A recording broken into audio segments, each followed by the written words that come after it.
యేసయ్యాని ప్రత్యక్షతలో బయలుపడనే శాశ్వత కృపణకై.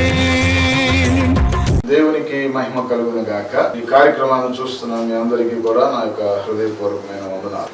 దేవుని వాక్యాన్ని ధ్యానం చేద్దాం. పరిశుద్ధ గ్రంథంలో నుండి మత్తయి సువార్త 6వ అధ్యాయము 31వ వచనం. కాబట్టి ఏమి తిందుమో, ఏమి త్రాగుదుమో, ఏమి ధరించుకుందుమో అని చింతింపకుడి. అన్యజనులు వీటన్నిటి విషయమై విచారింతురు. ఇవన్నీ మీకు కావాలని మీ పరలోకపు తండ్రికి తెలియను. చిన్న ప్రార్థన. పరిశుద్ధుడైన తండ్రి, చదవబడిన లేఖన భాగంలో నుంచి మాతో సూటిగా స్పష్టంగా మాట్లాడు. ఈ కార్యక్రమం చూస్తున్న అనేక మంది జీవితాలలో గొప్ప మేలు, దీవెన, ఆశీర్వాదం కలుగునట్లుగా, ఈ వాక్యము ద్వారా అనేక మంది ఆశీర్వదించబడినట్లుగా, ఈ వాక్యం ద్వారా అనేక మంది బలపరచబడినట్లుగా, నాయన వారిలో ఉన్న చింత, బాధ, వారి యొక్క మానసిక వేదన తొలగిపోయినట్లుగా నువ్వు కార్యం సఫలపరచమని యేసుక్రీస్తు దివ్య నామములో వేడుకుంటున్నాము తండ్రి, ఆమేన్. ఈ వాక్య భాగంలో మనం పరిశీలన చేసినట్లయితే సహజంగా ప్రతి ఒక్కరిని వేధించే సమస్య అండి. ఏంటి సమస్య అంటే, ఏమి తిందుమో, ఏమి త్రాగుదుమో, ఏమి ధరించుకుందుమో అని చింతింపకుడి అనే మాట మనకు చదువుతున్నాం. నిజమే, ప్రతి ఒక్కరికి కూడా వేధించే సమస్య. ఏం చేయాలి, రేపేంటి, భవిష్యత్తు ఏమిటి, నా పరిస్థితి ఏమిటి, ఏమండి, నా కుటుంబ పరిస్థితి ఏమిటి, నాకున్న సమస్యలు ఏమిటి, వీటన్నిటి మధ్యలో చింతిస్తూ ఉంటాం. ఏం జరుగుతుందో, ఏం జరగబోతుందో అనే ఆలోచన కుటుంబంలో కానీ, వ్యక్తిగతంగా కానీ, మన జీవితాలలో ఎదురవుతున్న పెద్ద సమస్య ఏమిటయ్యా అంటే, ఏమి తినాలి, ఏమి త్రాగాలి, ఏమి ధరించుకోవాలి, ఏంటి పరిస్థితులు, ఏంటి ఈ పరిస్థితులన్నీ ఎలా మార్చబడతాయి అనే చింత ప్రతి ఒక్కరిని కూడా వేధిస్తూ ఉంటుంది. అంటే ఒకవేళ అన్ని సమృద్ధిగా ఉండవచ్చు, కానీ కొంతమందికి వారి అనారోగ్యం గురించి చింత ఉంటుంది. అన్ని సమృద్ధిగా ఉండవచ్చు, కానీ కుటుంబంలో శాంతి, సమాధానం ఉండక అదొక రకమైన చింత ఏం చేస్తుందంటే మనిషిని ఏమండి లోపల కృంగతీస్తూ ఉంటుంది అనమాట అండి. దేవుడు ఏమని చెప్తున్నాడంటే మనతో, నువ్వు చింతించవద్దు.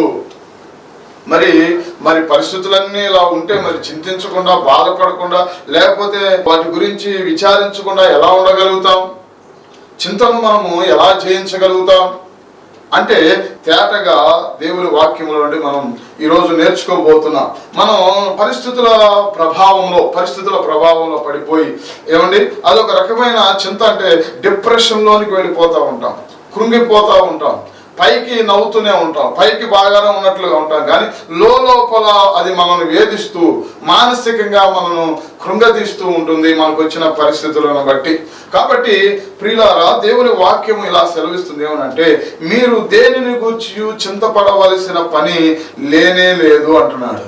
ఎందుకనంటే దేవుడు మన యొక్క చింతను తొలగించగలిగిన సమర్థుడు. మనం చెప్పుకుంటాం ఏమని, మనకు బాధ లేకపోతే లోపల మనం కృంగిపోతారు, ఎవరికైనా చెప్పుకుంటాం. కొంతమంది అర్థం చేసుకునే వాళ్ళు ఉంటారు, కొంతమంది అర్థం చేసుకోక మనల్ని హేళన చేసే వాళ్ళు ఉంటారు, మనల్ని ఏమంటే అపహాస్యం చేసే వాళ్ళు ఉంటారు, ఏమంటే మన దగ్గర సానుభూతి చూపించి పక్కకెళ్ళి మన మీద రకరకాలుగా మాట్లాడుకునే వాళ్ళు కూడా ఉంటారు. కానీ యేసు ప్రభు ఆయన అంటున్నాడు, మీరు చింతించవద్దు, ఇవన్నీ మీకు కావాలని మీ పరలోకపు తండ్రికి తెలియను.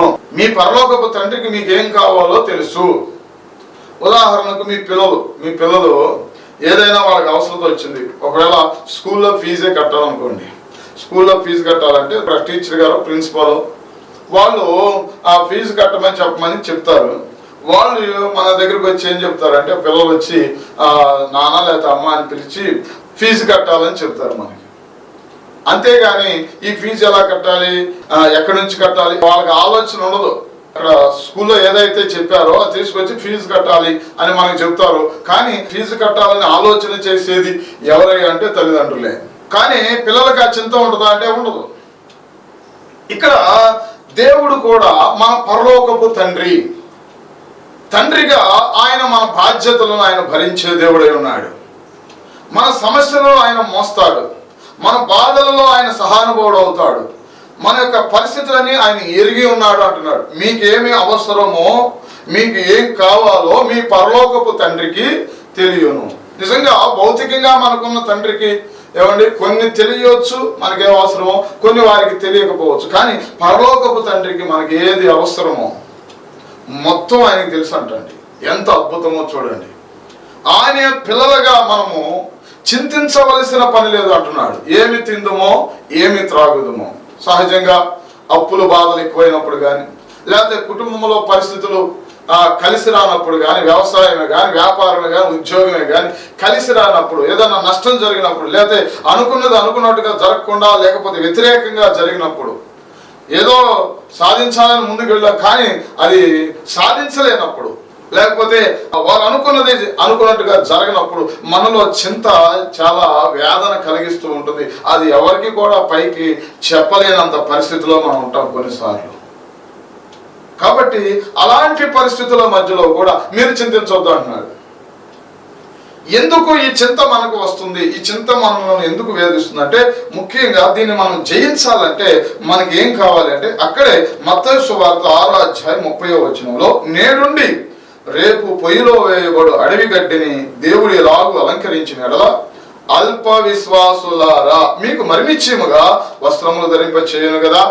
అంటే ఈ చింతించేది ఎవరయ్యా అంటే, వారిలో విశ్వాసం లేనప్పుడు చింత ఎక్కువ అవుతా ఉంటుంది. విశ్వాసము ద్వారా ఈ చింతను మనం జయించగలుగుతాం. యేసుక్రీస్తునందు, ప్రభు అయిన యేసుక్రీస్తునందు విశ్వాసము ద్వారా ఈ చింతను మనం జయించగలుగుతాం.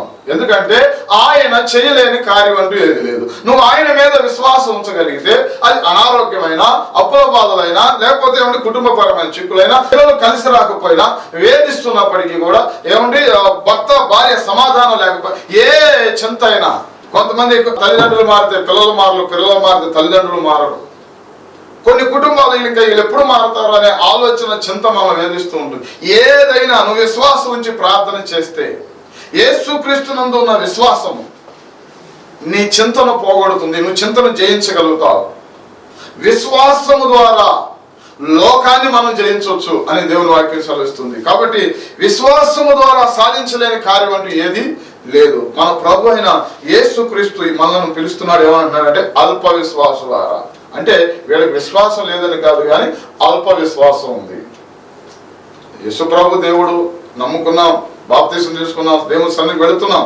కానీ కొన్ని పరిస్థితులు వచ్చినప్పుడు సరి అయిన విశ్వాసం, దానికి తగినంత విశ్వాసం, ఆ స్థాయిలో మనం విశ్వాసం ఉంచలేకపోవటం వలన మనము ఆ చింతలో పడి, ఏమండి ఆ బాధలో పడి మనము నలిగిపోతూ ఉన్నాం. పరిశీలన చేయండి ప్రియులారా. కాబట్టి అల్ప విశ్వాసం ఉంది, కానీ తక్కువ విశ్వాసం ఉంది. అందుకనే ధోనిలో వెళ్ళేటప్పుడు శిష్యులతో, యేసు ప్రభు ధోనిలో పడుకున్నాడు, తుఫాను ఇదంతా వచ్చేస్తుంటే, అయ్యా మేము నశించిపోతున్నాం, మీకు చింత లేదా అంటే అక్కడ కూడా అంటాడు అల్ప విశ్వాసులారా. అంటే యేసు ప్రభువుని వారు నమ్మి వెంబడిస్తున్నారు, కానీ ఏమండి వారికి తగినంత ఆ పరిస్థితిని ఎదుర్కొనగలిగిన, అరే మన ధోనిలో ఉన్నవాడు ఏమండి సర్వ సృష్టికర్త, ఆయనకి ఏదైనా సాధ్యమే. ఆయన సముద్రమును, భూమిని, సర్వ సృష్టిని కూడా, ఆకాశమును ఆయన కలుగజేసిన వాడు, అవన్నీ ఆయన స్వాధీనంలో ఉంటాయి అనే విశ్వాసం అప్పటికి లేదు. అందుకనే వాళ్ళు ఆ తర్వాత ఆ సముద్రాన్ని, తుఫాను గద్దించినప్పుడు, ఈయన ఎవరో, గాలి సముద్రము లోబడుతున్నాయి అని వాళ్ళు మళ్ళీ తిరిగి ఆయన మీద మరింత విశ్వాసం ఉంచడానికి అది కారణమైంది. దేవుని స్తోత్రం కలుగును గాక. అంటే మనం నమ్ముకున్న ప్రభు అయిన యేసుక్రీస్తుకి ఏది కూడా అసాధ్యమైనది లేదండి. మనం అనుకోవచ్చు, మనకు వచ్చిన పరిస్థితులను బట్టి ఇది ఎలా తీరుతుంది అనే ఆలోచన మనది కాదు. అది అసలు దేవుడికి రావాలి. వీళ్ళకి ఎలా నేను సహాయం చేయాలి, వీళ్ళని ఎలా అభివృద్ధిలోకి తీసుకురావాలి, వీళ్ళని ఎలా ఉన్నతమైన స్థితిలోకి తీసుకురావాలి, ఆయన మన కోసం ఆలోచన చేయాలి. అదే అంటున్నాడు, మీరు చింతించొద్దు, నా మీద పరిపూర్ణమైన విశ్వాసం. అల్ప విశ్వాసులారంటే విశ్వాసము ద్వారా మనం ఏం చేయగలుగుతామంటే చింతను జయించగలుగుతాం. దేవునికి మహిమ కలుగును గాక. హల్లెలూయా. రెండవదిగా ఫిలిప్పీలకు రాసిన పత్రిక 4వ అధ్యాయం 6వ వచనం, దేనిని గూర్చియో చింతపడకుడి గాని ప్రతి విషయములోను ప్రార్థన విజ్ఞాపనముల చేత కృతజ్ఞతాపూర్వకముగా మీ విన్నపములు దేవునికి తెలియచేయుడి. అప్పుడు సమస్త జ్ఞానమునకు మించిన దేవుని సమాధానము యేసుక్రీస్తు వలన మీ హృదయములకును మీ తలంపులకును కావలి ఉండును.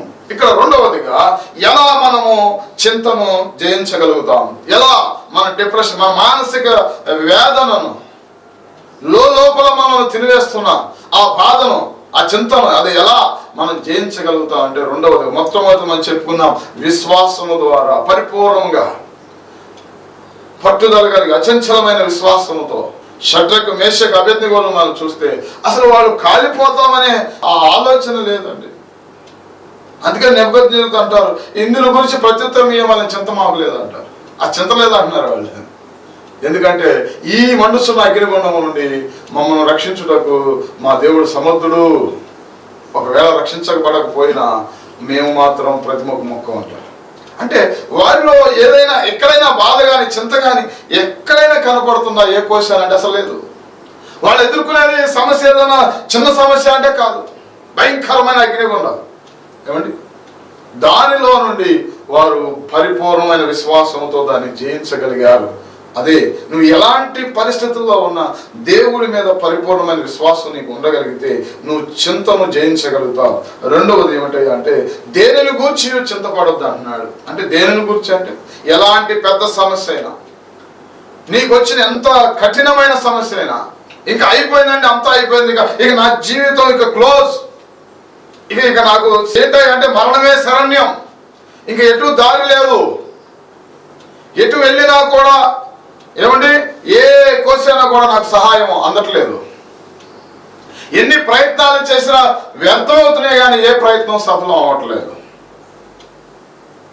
ఈ యొక్క టెన్షన్, ఈ యొక్క ఒత్తిడి, ఈ మానసిక పరమైన ఈ ఒత్తిడిని నేను తట్టుకోలేకపోతున్నాను, ఇక నాకు మరణమే శరణ్యం అని అనుకుంటున్న పరిస్థితుల్లో కూడా చాలా మంది అలాగే ఆ భయంకరమైన పరిస్థితుల్లోకి వెళ్ళిపోయి వారిని వారు ఏమంటే ఆత్మహత్యలు చేసుకున్న పరిస్థితులు, చింత అంత భయంకరమైన ఆ స్థితికి ఒక మనిషిని తీసి తమ జీవితాన్ని నాశనం చేసుకుంటూ ఉంటున్నారు చాలా మంది. అందుకని ఇక్కడ అంటున్నాడు, అసలు దేనిని గురించి చింతపడొద్దు అంటున్నాడు. అసలు దేనిని గురించి చింతపడొద్దు. ఏం చేయాలంట? మన చింత ఏదైతే ఉందో ప్రార్థన విజ్ఞాపన చేత ప్రతి విషయాన్ని, ఏదైనా ప్రతి విషయం అని రాసింది అక్కడ, ప్రతి విషయం ఏదైనా ప్రార్థన విజ్ఞాపనముల చేత కృతజ్ఞతాపూర్వకంగా మీ విన్నపములు దేవునికి తెలియచేయుడి. మొట్టమొదటిగా ఆయన మీద విశ్వాసం ఉంచాం, పరిపూర్ణంగా విశ్వాసం ఉంచాం. ఈ సమస్యను జయించగలిగిన సామర్థ్యం దేవుడు నాకు ఇస్తాడు, ఈ సమస్యలో నుంచి నన్ను దేవుడు బయటకు తీసుకుని వస్తాడని విశ్వాసం ఉంచాం. రెండవదిగా ప్రార్థన విజ్ఞాపన చేత మన యొక్క సమస్య అంతా కూడా, మన పరిస్థితి అంతా కూడా దేవునికి తెలియచేయాలి. చాలా మంది చేసే పని ఏమిటంటే మనము ఆ పడుతున్న బాధను దేవునికి చెప్పకుండా ప్రార్థన చేయలేరండి, ప్రార్థనలో చెప్పలేరు. బాధపడుతూ చింతపడుతూ కూర్చుంటూ ఉంటారు, డిప్రెషన్లో కూర్చుంటూ వాళ్ళ గురించి వీళ్ళ గురించి ఆలోచన చేస్తారు, ఎవరు పట్టించుకోవట్లేదు నన్ను అంటారు.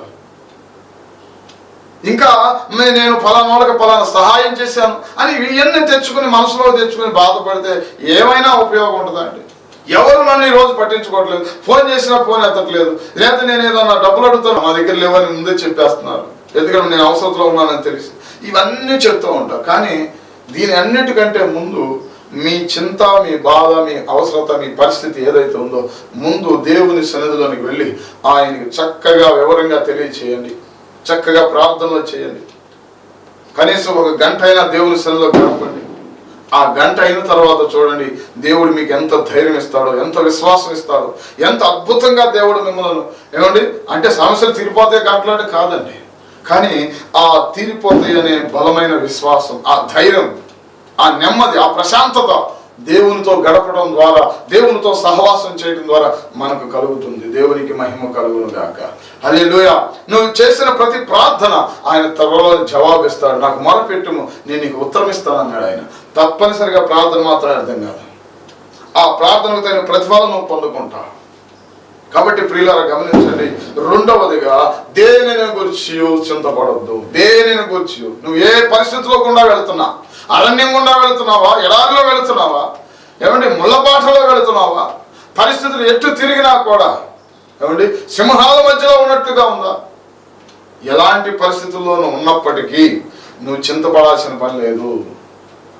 దేవుడు ఒక శుభవార్త మనకు చెప్తున్నాడు, నువ్వు చింతపడొద్దు. నీ చింత ప్రార్థనా విజ్ఞాపనముల ద్వారా నాకు తెలియచేయుడి అని స్పష్టంగా ఆయన చెబుతూ ఉన్నాడు. దేవునికి మహిమ కలుగును గాక. హల్లెలూయా. మూడవదిగా మన చింతను జయించాలంటే మూడవదిగా ఏం చేయాలి? అదే మత్తయి సువార్తలోనే 6వ అధ్యాయం 33. కాబట్టి మీరు ఆయన రాజ్యమును నీతిని వెదకుడి. కాబట్టి మీరు ఆయన రాజ్యమును నీతిని వెదకుడి, అప్పుడు అవన్నీ మీకు అనుగ్రహింపబడును. రేపటిని గురించి మీరు చింతింపబడి, రేపటి దినము దాని సంగతుల గురించి చింతించును. ఏనాటికిడో ఆనాటికి చాలు. మూడవదిగా మనం చేయవలసింది ఏమిటంటే, మన చింత యావత్తు పోవాలంటే, మన అవసరతలు తీర్చబడాలంటే, మన సమస్యల నుండి బయటకు రావాలంటే. ఎందుకంటే మనకు ఏది అవసరమో మన పరలోకపు తండ్రికి తెలుసు కానీ ఆయన మనకు అది అనుగ్రహించబడాలి అంటే మూడవదిగా ఏం చేయాలంటే, మొట్టమొదటిగా మనం చెప్పిన విశ్వాసం ద్వారా, రెండవది ప్రార్థనా విజ్ఞాపనం, మన పరిస్థితి అంతా దేవునికి తెలియచేయాలి. తర్వాత మూడవదిగా ఆయన నీతిని రాజ్యమును వెదకాలి. ఎప్పుడు వెతకాలి? మొదట వెతకాలి. అంటే ఇక్కడ మనం గమనించవలసింది ఏంటంటే, ఆయన నీతిని రాజ్యమును వెతకటం అంటే, మొదట వెతకటం అంటే, నీ జీవితంలో దేవుడు ఎందుకు నిన్ను ఎన్నుకున్నాడు, ఎందుకు ఏర్పాటు చేసుకున్నాడు, ఏ పిలుపుతో నిన్ను పిలిచాడు. ప్రతి ఒక్కరికి పిలుపు ఉందండి, ప్రతి ఒక్కరికి పిలుపు ఉంది. చాలా మంది అంటే సేవా పిలుపు, ఓకే, వాళ్ళ సేవలోకి పిలిచాడు. కానీ నిన్ను ఒక ఉన్నతమైన స్థాయిలో, లేకపోతే నిన్ను ఒక ప్రత్యేకమైన పని కోసం ఆయన ఎన్నుకున్నాడు. ప్రతి ఒక్కరికి కూడా దేవుడు ఒక పని అప్పగిస్తారు తప్పనిసరిగా.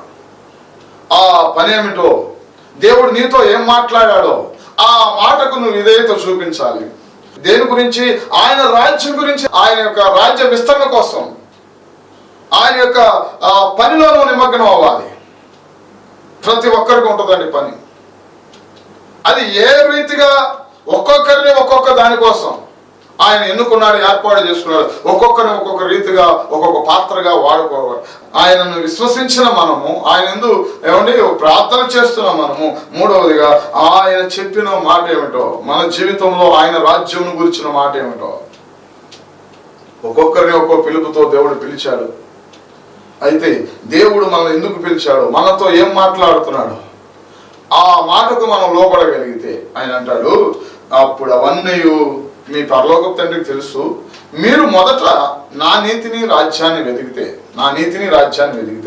ఏమండి, అప్పుడు అవన్నీ మీకు అనుగ్రహించబడదు. ఇక్కడ మనం చాలా జాగ్రత్తగా గమనించాలండి. చాలా మంది దేవుని పనిని చేయకుండా దేవుణ్ణి ఆరాధించడమే పనిగా భావిస్తారు. చాలా మంది దేవుని సన్నిధికి వెళ్ళి కాసేపు కూర్చుని ఏమంటే ప్రార్థన చేసుకుని మన అవసరతలన్నీ మన గోడు చెప్పుకుని వచ్చేయటం.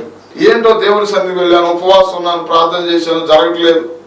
కానీ ఇక్కడ ఏమంటున్నాడంటే, మీరు మొదట నా నీతిని నా రాజ్యాన్ని. ఫిలిప్పీ పత్రికలో అందరూ తమ సొంత కార్యంలో చూసుకుంటున్నారు, యేసుక్రీస్తు కార్యంలో చూడలేదు. మనను తన జగత్తు పునాది వేయబడక మునిపే మనం క్రీస్తులో మనం ఏర్పాటు చేసుకున్నది ఏమంటే ఆయన కొరకు బ్రతుకుతామని పౌలు గారు అంటాడు. ఇక నేను బ్రతికేది నేను కాదు, నాలో జీవించిన క్రీస్తు కొరకే నేను బ్రతుకుతాను.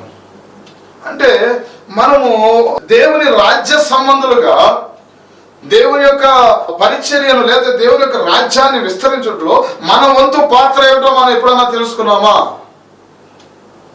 మీ పిలుపు ఏంటో మీకు తెలుసా? ఆలోచన చేయండి ప్రియులారా. ఎందు నిమిత్తం నీ కుటుంబాన్ని దేవుడు ఏర్పాటు చేసుకున్నాడు, ఎందు నిమిత్తం నిన్ను పిలుచుకున్నాడు, ఎందు నిమిత్తము అది మనం మొదట దేవుణ్ణి అడగాలి, గ్రహించాలి. గ్రహింపు లేకపోతే దేవుడు అయ్యా నన్ను ఎందుకు ఏర్పాటు చేసుకున్నావు, నేను నీ కొరకు ఏం చేయాలి? భయంకరమైన కరువు సమయంలో ఏలియా వెళ్ళి సారేపతు అనే విధవరాలు, ఏమండి ఆమె ఇశ్రాయేలీయుల విధవరాలు కాదు, ఒక సారేపతు విధవరాలు, సీదోను వంశం అని రాసి ఉంటుంది. ఆమె దగ్గరికి వెళ్ళి, వాళ్ళ దగ్గర ఏదో కొంచెం పిండి కొంచెం నూనె ఉంటే అక్కడికి వెళ్ళి నాకు మొదట ఒక అప్పం తీసుకురాను. ఆమె అసలు ఏమి కూడా మాట్లాడకుండా ఆ అప్పము తీసుకుని వచ్చి మొదట అప్పం తీసుకుని వచ్చి, ఇంకా తర్వాత వారికి ఉందో లేదో ఏమండి, తాను తన కుమారుడు ఉన్నారు, ఆ అప్పం తీసుకొచ్చి ఇవ్వగానే దేవుడు ఆ కుటుంబంలో కరువు తీరేంత వరకు సమృద్ధి ఇచ్చేసాడండి. అక్కడ మరి పిండి ఎలా వచ్చిందో, ఏమంటే ఆ నూనె ఎలా వచ్చిందో, దేవునికి సమస్తము సాధ్యమే అనడానికి ఇది ఒక సాదృశ్యం అండి. కానా పెండ్లి విందులో కూడా అక్కడ ద్రాక్షారసం అయిపోతే పరిచారకులను పిలిచి మరియమ్మ గారు ఒక మాట చెప్తారు, ఆయన మీతో చెప్పునది చేయుడి. చింతను జయించలేకపోతున్నారండి. ఈ అవమానాన్ని ఎలా దాటుకోవాలో, అసలు రేపేంటి పరిస్థితి, అసలు ఈ రోజు ఎలా గడుస్తుంది, చాలాసార్లు మనం వేధిస్తున్న సమస్యలు అండి. ఎవరు అర్థం చేసుకునే వాళ్ళు లేరు. దేవుడు ఒకటే మనతో, ఆయన మీతో చెప్పింది చేయండి. ఆయన మాటకు లోబడటమే. ఆయన అన్నాడు 6 రాతి బాణల నిండా నీళ్లు పోయినా. అక్కడ 6 రాతి బాణల నిండా నీళ్లు పోసిన తర్వాత అక్కడికి వెళ్ళి ప్రార్థన చేయటం కానీ, అసలు వాటిని ద్రాక్షారసంగా మార్చడం కానీ చేయలేదు యేసు ప్రభు. ఆ తర్వాత ఏమన్నాడంటే పరిచారకులను పిలిచి 6 రాతి బాణల నీళ్లు పోసామండి, మళ్ళీ ఇప్పుడు నీళ్లు ముంచి పోయండి అన్నాడు. ఏం ముంచి పోయమన్నాడంటే నీళ్లు ముంచి పోయింది. నీళ్లు ముంచి ద్రాక్షారసాన్ని పోయాలంట. అక్కడ స్పష్టంగా రాసి ఉంటుంది. వాళ్ళు ఏమీ మారు మాట్లాడకుండా, అయ్యా ద్రాక్షారసం కావలేదయ్యా, ఇంకా అక్కడ ఏమీ అసలు ఏం అంత నీళ్ళే కనపడుతున్నాయి అయ్యా, అసలు ఏమి మాట్లాడలేదండి వాళ్ళు. మరియమ్మ గారు ఆయన మీతో చెప్పింది చెయ్యుడి.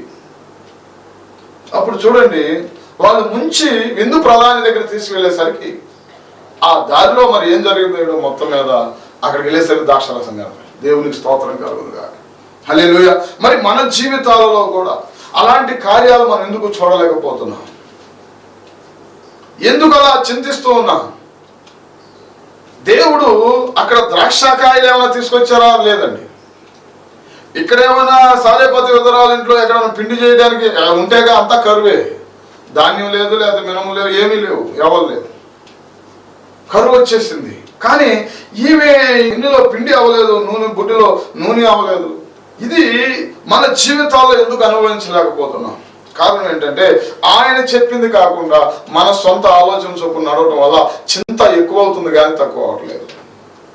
మన సమస్యలు అలాగే ఉన్నాయి కానీ తీరట్లేదు, మన బాధలు అలాగే ఉన్నాయి కానీ తీరట్లేదు. అందుకే అంటున్నాడు, అవన్నీ పక్కన పెట్టి మొదట నేను చెప్పింది చేయి అన్నాడు. నా నీతిని, నా రాజ్యాన్ని వెతుకు. దేవుడు నీతో ఎప్పుడో మాట్లాడి ఉండవచ్చు, కానీ మనం పట్టించుకోకుండా వెళ్ళిపోతూ ఉంటాం. ఎవరో చెప్పారు, ఫ్రెండ్స్ చెప్పారనో, లేకపోతే మనుషులు చెప్పారనో, లేదా వాళ్ళు సలహా ఇచ్చారు, వీళ్ళు సలహాలు తీసుకుంటాం. కానీ దేవుని యొక్క మాటను మనము పక్కన పెట్టి మనం ప్రయత్నం చేయటం వల్ల ఆ ప్రయత్నాన్ని మనం సఫలం చేయక మళ్ళీ దాంట్లో విజయం పొందుకున్నప్పుడు మళ్ళీ చింతపడతా ఉంటాం. చింతను జయించాలంటే మూడవదిగా ఆయన మీతో చెప్పింది, మొదట ఆయన రాజ్యాన్ని, ఆయన నీతిని మనం ఎదిగినప్పుడు దేవుడు తప్పనిసరిగా మన జీవితాల్లో గొప్ప కార్యాలు చేస్తాడు. 1 పేతురు పత్రిక 5వ అధ్యాయం 7వ వచనం అండి. ఆయన మిమ్మును గూర్చి చింతించుచున్నాడు గనుక మీ చింత యావత్తు ఆయన మీద వేయుడి. ఎంత చక్కటి మాట అండి. మన గురించి చింతించే వాళ్ళు ఎవరైనా ఉన్నారా? దేవుడు మన గురించి చింతిస్తున్నాడంటే, మనం దారి తప్పిపోయినప్పుడు, దేవుడు మాట విన్నప్పుడు, దేవుడు మాట వినకుండా సమస్యలు తెచ్చుకున్నప్పుడు, రోగాలు తెచ్చుకున్నప్పుడు, ఇబ్బందులు తెచ్చుకున్నప్పుడు, అందుకే అంటాడు, అయ్యో ఇశ్రాయేలు, నీవు నా మాట వినే నీకు ఎంత మేలు అని దేవుడే బాధపడుతున్న సందర్భాలు. ఏమండి, ఆయన మాట వింటే ఎంత ఆశీర్వాదం అండి. ఆయన మాట వినకుండా వెళ్ళిపోయే మనం చింతపడుతూ ఉన్నాం, మనం బాధలు పడుతూ ఉన్నాం, మన గురించి ఆయన చింతిస్తూ ఉన్నాడు. ఆయన అంటున్నాడు, అందుకనే ఆయన మిమ్మును గురించి చింతించుచున్నాడు. ఆయన మిమ్మును గురించి మిమ్మల్ని ఎలా అభివృద్ధిలో తీసుకురావాలి, ఎలా ఆశీర్వదించాలి, ఎలా నీ కుటుంబాన్ని, నిన్ను, నీ బిడ్డలను ఎలా ఉన్నతమైన స్థితిలో నిలబెట్టాలని ఆయన పదే ఏమండి కునుకక నిద్రపోక, మనం నిద్రపోయే సమయంలో కూడా ఆయన మన గురించి చింతిస్తున్నాడు. ఆయన నిద్రపోడు కదండి, ఆయన కునుకడు, నిద్రపోడు. ఆయన మన గురించి చింతిస్తూనే ఉన్నాడు. కనుక మీ చింత యావత్తు ఆయన మీద వేయండి, మీరు ఫ్రీగా ఉండండి అన్నాడు.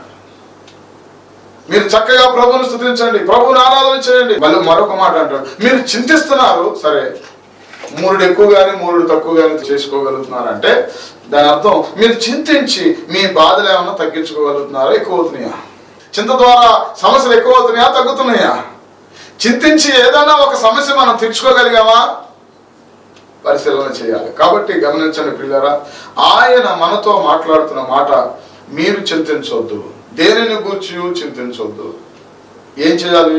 మొట్టమొదటిగా విశ్వాసముతో ఉందండి. విశ్వాసం, కానీ సమస్యలు జయించేంత విశ్వాసం ఉండలేదు. ఎందుకంటే ఆ సిచ్యువేషన్లో, ఆ పరిస్థితులను వెళ్ళేసరికి మనకి విశ్వాసం ఉండలేకపోతుంది. ఎందుకంటే ఆ పరిస్థితులు ఫేస్ చేసేసరికి, ఆ పరిస్థితుల గుండా మనం నడిచేసరికి, ఎవరి ఒడ్డునున్నప్పుడు మనం ఎన్నో మాటలు చెప్తాం, కానీ ఆ పరిస్థితుల గుండా మనం నడిపించేసరికి మనలో విశ్వాసం తగ్గిపోతుంది.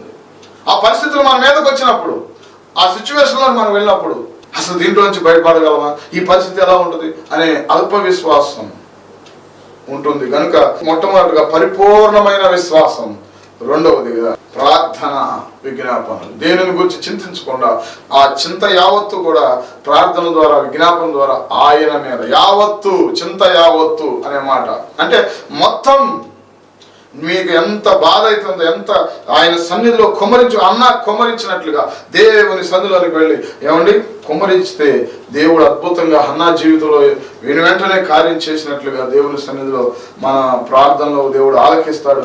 ప్రార్థన ద్వారా సమస్తమును సాధ్యమే. మూడవదిగా మొదట ఆయన నీతిని, రాజ్యాన్ని మీరు వెదకండి, తద్వారా అప్పుడు అవన్నీ మీకు ఎన్ని సమస్యలు ఉన్నాయి, ఎన్ని బాధలు ఉన్నాయి, అప్పుడు అవన్నీ అన్నిట్లో నుండి దేవుడు మిమ్మల్ని విడిపిస్తాడు, మీకు అనుగ్రహిస్తాడు. మీ ప్రతి అవసరత ఆయన తీర్చగలిగిన సమర్థుడు. మిమ్మను, మీ కుటుంబాలు దేవుడు సమృద్ధిగా దీవిస్తాడు. తప్పనిసరిగా ఆయన మీద మీరు ఆధారపడి చింతించకుండా, మనందరికీ తెలిసిన ఏమంటే చాలా సార్లు క్రైస్తవులుగా ఈ వాక్యాలు మనం వింటూనే ఉంటాం, కానీ ఎందుకనో సిచ్యువేషన్ ఎదురైనప్పుడు మనం ఆ చింతలో, ఆ బాధలో కృంగిపోతూ ఉంటాం. ఏమండి ఎవరికి చెప్పుకోలేక బాధపడిపోతూ ఉంటాం, డిప్రెషన్లోకి వెళ్ళిపోతాం. ఎందుకు? మనకు దేవుడు ఉన్నాడు, మనం ధైర్యంగా ఉన్నాం. దేవుడు తప్పనిసరిగా మన సమస్యల్లో జయం ఇవ్వగలడు.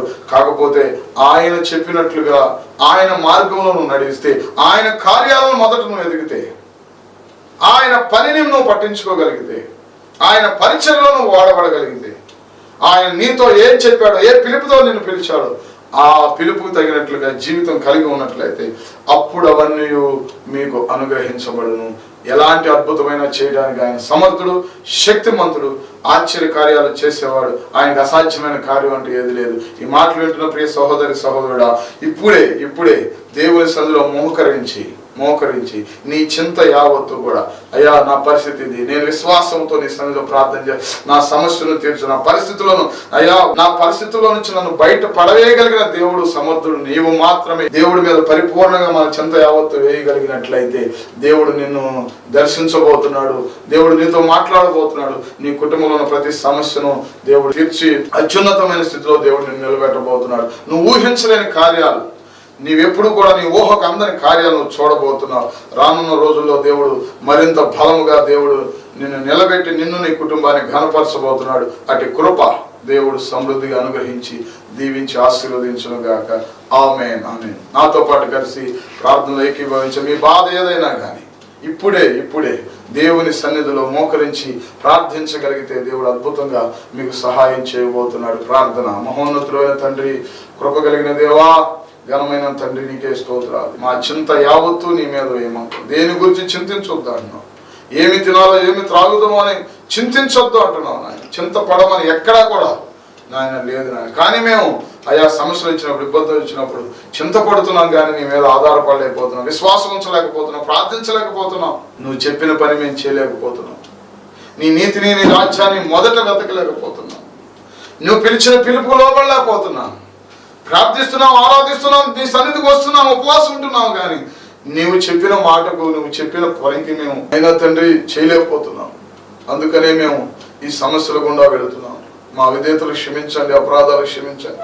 వీళ్ళందరినీ కృపతో మీరు జ్ఞాపకం చేసుకుని వారికి ఉన్న ప్రతి చింత, బాధ, వేదన, మానసికంగా కృంగుబాటు తొలగించి నాయనా తండ్రి నెమ్మది, సమాధానం, సంతోషం, ధైర్యం, విశ్వాసం నాయనా తండ్రి సమృద్ధిగా వారికి అనుగ్రహించి వారి పరిస్థితులన్నీ కూడా మెరుగుపరిచి ఉన్నతమైన స్థితిలో వారిని నిలబెట్టమని, మహిమ, ఘనత, ప్రభావాలు మీరే పొందుకోమని, వారి పట్ల నువ్వు కలిగిన ప్రణాళిక యావత్తు నువ్వు నెరవేర్చి ఎందరైతే ఈ ప్రార్థన ఏకీభవిస్తున్నారు ప్రతి ఒక్కరి యొక్క చింతలన్నీ తీర్చమని, సమస్త బాధల నుంచి విడుదల దయచేయమని, మేలుతో వారి హృదయాలు తృప్తిపరచు, అనారోగ్యం ఉన్న బిడ్డలను కూడా స్వస్థపరిచి నాయనా తండ్రి మంచి సాక్ష్యాలు మరి ఈ వాక్యం విన్న వారి ద్వారా మేము వినే కృప దయచేయమని, అద్భుతమైన సాక్ష్యాలు మేము వినాలి. అటువంటి కృప దయచేసి మేలుతో తృప్తిపరచమని కార్యక్రమం చూస్తున్న ప్రతి ఒక్కరిని పేరు పేరున దీవించి ఆశీర్వదించమని యేసు దివ్య నామములో వేడుకొంచున్నాము తండ్రి. ఆమేన్. ఆమేన్. అందరికీ వందనాలు. God bless.